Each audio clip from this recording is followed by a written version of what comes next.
오늘은 이 본문의 말씀을 가지고 보배를 가진 사람이라는 제목으로 말씀을 드리겠습니다. 오늘 본문 말씀에서 사도 바울은 예수 믿는 사람을 질그릇 속에 보화가 있다 이렇게 말하고 있습니다. 우리 인생은 질그릇 같다. 그러나 주님은 보화다 이렇게 말하는 것입니다. 우리 인생은 질그릇 같습니다. 질그릇이 깨지기 쉬워요. 또 투박하고 정말 멋대가 없어요. 오늘날 시대에는요, 이 질그릇 거저 주어도 가져가지 않으려고 하죠. 하찮고 싸구려 그릇에 불과합니다. 그러나 그 질그릇 같은 인생에 예수님을 영접하면 그 질그릇에 보배를 담은 고귀한 그릇이 되고 귀하게 쓰임을 받는다 이 말씀입니다. 며칠 전에 우리나라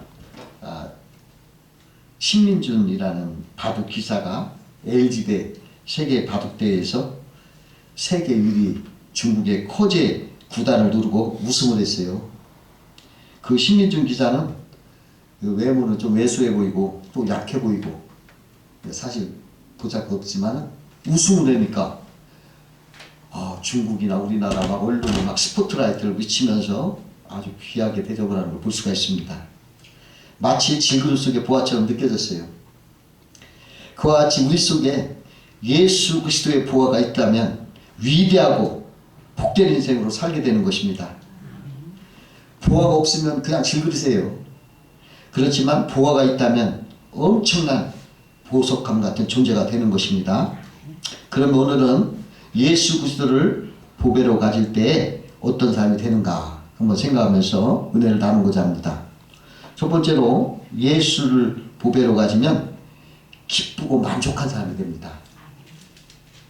제가 젊었을 때 예수를 믿어서 은혜를 받고 막 즐거워가지고 늘 싱글벙글 막 웃었어요. 그렇게 다니니까 어떤 여선생님이 선생님은 왜 언제나 이렇게 웃고 다니세요? 그렇게 울어요. 그래서 내가 진주가 있습니다. 그러니까 깜짝 놀라면서 진주라니요? 그래요. 내가 예수 믿어서 기쁨이 나와서 그랬습니다. 그랬어요. 그랬더니 그 사람이 고개를 끄덕끄덕 하면서 웃는 걸 보았어요. 예수 믿으니까 성령님이 나를 기쁘게 해주더라고요. 마치 값진 보배를 가진 사람처럼 기뻤습니다. 어떤 사람이 파티에 초대를 받아가지고 참석하게 됐는데 그 파티에 초대한 부인이 아주 기분이 나게 품위 있는 파티복을 입고 눈부신 목걸이를 이렇게 차고 있어요. 바로 그때 초대받은 사람이 부인을 향해서 자기도 모르게 농담이 튀어나왔어요. 그렇게 차려입으니까 가짜 목걸이도 꼭 진짜같이 보입니다. 그 사람은 자기의 농담을 끝나기도 전에 자신이 큰 실언하고 있음을 깨달았어요. 파티에 참석하려고 정성껏 갖고 있는 부인에게 가짜 목걸이 운운했으니까 세상에 이런 신뢰가 어디 있습니까? 옆에 있던 사람들도 다 긴장했어요. 어떻게 하나 저 부인이 어떻게 나오나. 근데 이게 웬일이에요? 그 부인이 아무렇지도 않게 아주 밝은 표정으로 한바탕 웃으면서 이 목걸이가 가짜인 것을 어떻게 아셨어요? 실은 다음거리가 위험하기 때문에 저는 항상 진짜는 금고에 두고요. 외출할 때 이렇게 가짜를 차고 다닙니다. 그렇게 말하더래요. 그래 한숨을 놨어요. 근데 한 가지 깨달은 게 있대요. 진짜 보석이 있는 사람은 가짜도 자랑스러워한다. 그걸 깨달았대요. 만약에 그 부인이 진짜 보석이 없었다면 그 여인은 가짜 목걸이 소리만 들어도 굉장히 자존심 상하고 속상했을 거예요. 상처를 받았을 거예요. 그러나 그 여인은 상처받지 않았어요. 왜? 자기가 진짜 목걸이가 있으니까. 그러니까 웃어 넘기는 거예요. 만족하고. 진짜가 있으면 모든 게 만족한 거예요. 가짜 때문에 이게 사람들이 자존심 상한다 하고 그냥 그러는 거예요. 진짜 보화가 있는 사람은 절대로 화를 안 내요. 항상 만족하고 기뻐하죠. 진짜가 없는 사람이 그 질그릇 사이즈 갖고 싸워. 내가 크다 네가 크다. 싸워봤자 그게 질그릇이 뭡니까? 예? 똑같은 질그릇이. 그러나 보배를 담은 질그릇은 더 이상 질그릇이 아니에요. 보석함이에요. 예? 그래서 진짜 보아 예수님을 담은 인생은, 그런 인생은 기쁘고 만족한 삶을 살 수 있는 것입니다. 두 번째로 보화를 가지면 질그릇 같은 나는 죽고 하나님께 영광을 돌리는 사람이 됩니다. 보배를 가진 사람은요, 능력의 원천이 보배로부터 나오는 것을 알게 돼요. 자기는 질그릇같이 부족하고 연약함을 잘 알기 때문에 자기는 죽고 겸손해져서 모든 영광을 보배 대신 주님께 돌리게 되는 것입니다. 산에 그 고염나무가 있어요. 좀 한한 감이 열린 고염나무. 그거 아무리 거름 주고 가꾸어도 고염만 열려요. 한만 가꿔도 풍성한 감을 맺지 못해요. 풍성한 감을 맺히려면 그 가지를 꺾어서 감나무에 접붙여야 감이 맺히는 것입니다.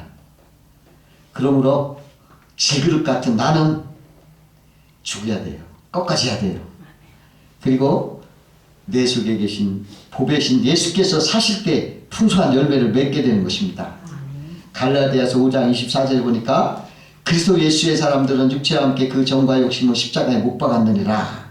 그리고 갈라디아 2장 20절에도 내가 그리스도와 함께 십자가에 못 박혔나니 그런즉 이제 내가 사는 것이 아니요 오직 내 안에 그리스도께서 사신 것이라. 이게 사도 바울이 말하고 있어요.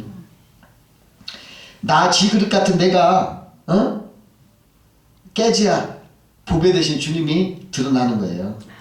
내가 살면 주님이 드러나지 않아요. 내가 죽으면 주님이 살아나는 거예요. 그 보화를 가지면 질그릇 같은 나는 죽게 되고 보화 대신 예수님이 빛이 나는 것입니다. 내가 죽는다는 거 뭡니까? 자기가 부인되는 거예요. 내가 나로 사는 게 아니야. 이제 주님으로 사는 거예요. 내가 죽는다는 게 그런 뜻입니다. 나는 예수와 함께 십자가에 못 박혀서 죽었어. 이걸 믿는 거예요.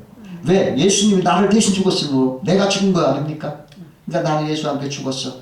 나 질그릇 같은 나 옛사람 그 고약한 아집과 고집에 묻혀있는 나 시기 질투 미움 그런 악한 나가 예수와 함께 십자가에 죽었다는 거예요. 그게 나를 살잖아. 이제 앞으로는 이제 부활하신 예수의 성령으로 예수와 함께 다시 살아서 예수처럼 예수와 함께 예수로 사는 거예요. 그게 바로 주께 영광 돌리며 사는 것입니다. 지금도 예수님을 나의 구유로 모시고 나를 부인하고 오직 예수님 말씀대로 내가 산다면 그 사람은 보배를 가진 사람인 것입니다. 왜 조지 밀러가 이런 말 했어요? 자기를 가리켜서 나는 어느 날 죽었습니다. 조지 밀러에 대해서 죽고 세상이나 친구들의 칭찬이나 책망에 대해서도 나는 죽었습니다. 이 말을 했거든요. 이건 나를 부인하는 거예요. 오직 나는 예수 그리스도를 믿음 안에서 살겠습니다 하는 고백이. 이것이 바로 하나님께 영광 돌리는 삶이에요. 보배를 가진 사람은 이렇게 살아야 되는 것입니다. 그러나 자기 중심으로 나로 사는 사람은 교만한 삶이요 패망을 불러오는 것입니다. 옛날 임금을 태우고 다니는 당나귀가 있었어요. 임금을 태웠기에 당나귀는 화려한 장식을 하고 방울도 달고 다녔어요. 가는 곳마다 사람들이 임금과 자기를 보고 막 박수치고 막 환호를 하는 거예요. 당나귀가 으쓱한 거예요. 야, 임금님만 없다면 저 환호와 박수는 내가 혼자 다 받을 텐데. 어느 날 교만해진 당나귀는 임금을 냅다 내뭉이쳤어요. 그 순간 당나귀 목은 칼로 잘라지고 죽게 됐어요. 교만은 패망의 앞자리입니다. 우리는 겸손히 자기가 감춰지고 주님께 영광 돌려야 돼요. 이 당나귀가 지가 예수님 때문에 대접받은 거지 자기 때문에 받았나? 예수님은 냅다 내놓으실 때 망한 거예요. 세 번째로 보배를 가진 사람은 유익한 사람이 되어서 빛과 소금의 역할을 감당하는 것입니다. 보배를 가진 요셉은 어디를 가든 유익한 사람이 돼서 빛과 소금의 역할을 감당하는 걸 볼 수가 있어요. 그가 하나님과 함께함으로 간 곳마다 복이 임했어요. 보디발 집에 가니까 보디발 집이 복을 받고, 감옥에 가니까 감옥도 복을 받고, 또 왕궁에 가니까 왕궁도 복을 받은 거예요. 애국왕 바로왕이 꿈을 꿨는데 그 꿈의 내용은 7년 풍년, 7년 흉년의 꿈을 꿨어요. 근데 아무도 그 꿈을 해석을 못하는 거예요.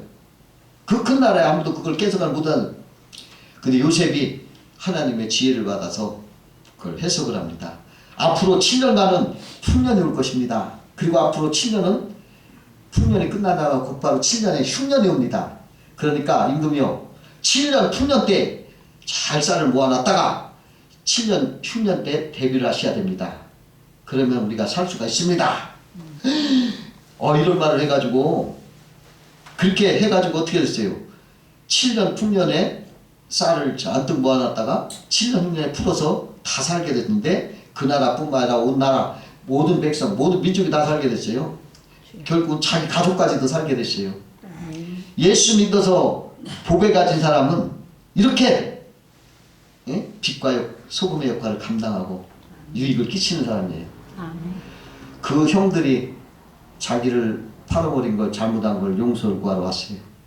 자, 아우야 잘못했다. 내가 이럴 줄은 몰랐다. 그랬을 때 뭐라고 합니까?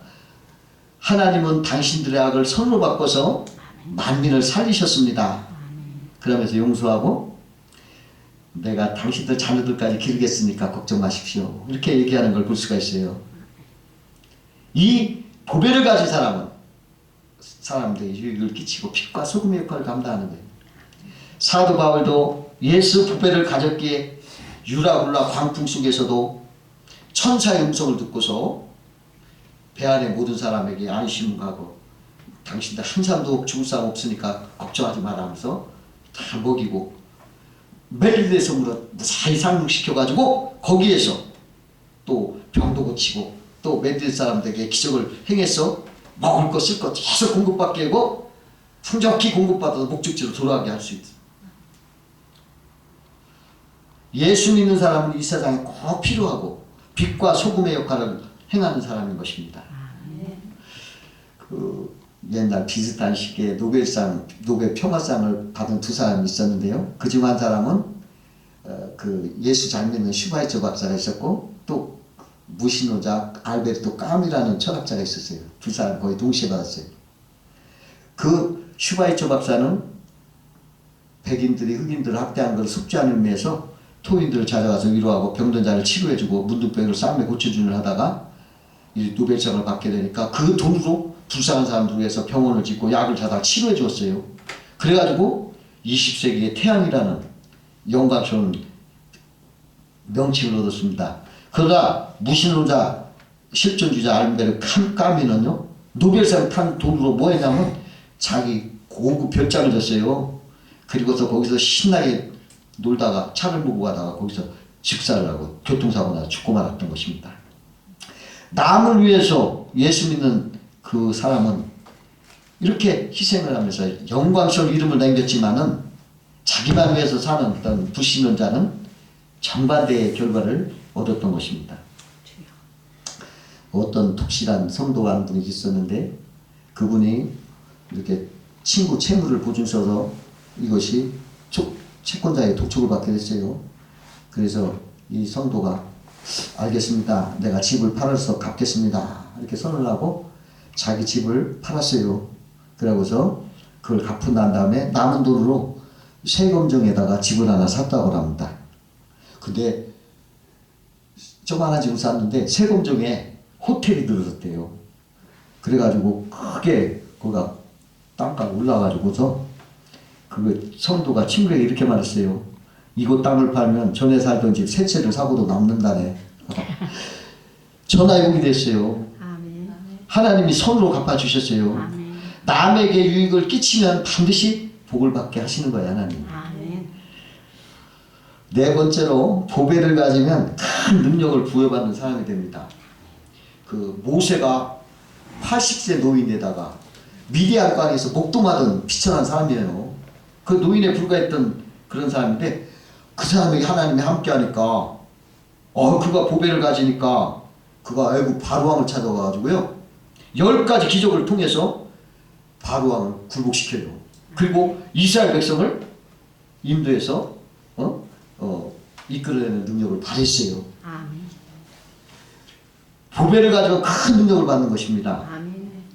전능하신 하나님이 포도나무와 가지같이 함께 있기 때문에 그런 것입니다. 그 미국 어느 농과대학에서 호박이 자랄 때 어느 정도의 무게를 견딜 수 있는가 그걸 실험했어요. 예상하기를 100파운드는 견딜 것 같다.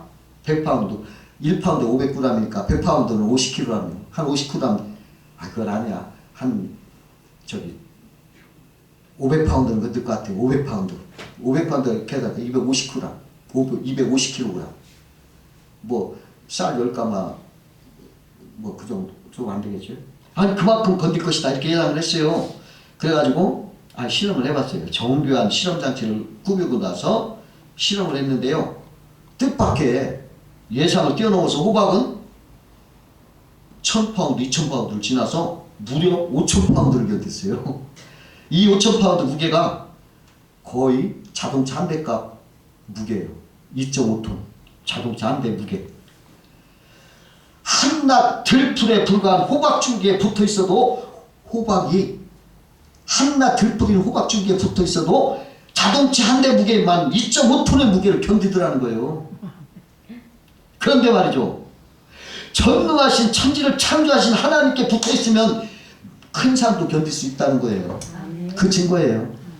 세상의 모든 염려 무게 다 예수와 함께 한다면 넉넉히 견딜 수 있다는 증거예요. 예수 믿는 사람은 세상에 엄청난 무게의 스트레스를 견딜 수 있습니다. 전능하신 하나님이 함께해서 능력을 공급하시기 때문인 것입니다. 한편 그 호박을요 줄기를 끊어갔어요. 어떻게 됐을까요? 호박이 줄기에서 끊어졌을 때 그 무게는 제로가 됐어요. 깨졌고요. 호박이 깨졌어요. 여러분 이거 뭘 말합니까? 보배를 가진 사람은 전능의 힘을 받을 수 있지만 보배가 없으면 견디지 못해요. 제로예요. 제로. 보배 없는 사람은 조그만한 것 갖고도 쓰러지고 못 살겠네 죽겠네 하고 죽어버려요.